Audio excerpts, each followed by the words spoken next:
Maybe you're facing a problem called this one, what we have seen here. Let's see what's that. When I am typing my IP or any printer's address that I would love to add in my computer, then it says you have a problem. Let's see what's that. When I am typing it, then it says network error, Windows cannot access your IP. Well, and then error code is this.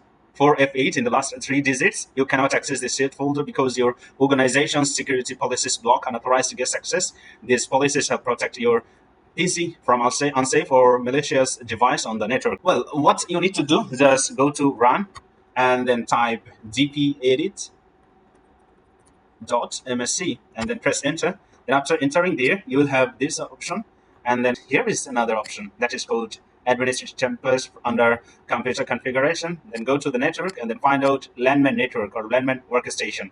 Then after this, go to somewhere where you will get your solution. Enable insecure guest logons. And then simply click on enabled and then click on apply. Okay. Then see the magic happen. I am typing the IP address again and pressing OK.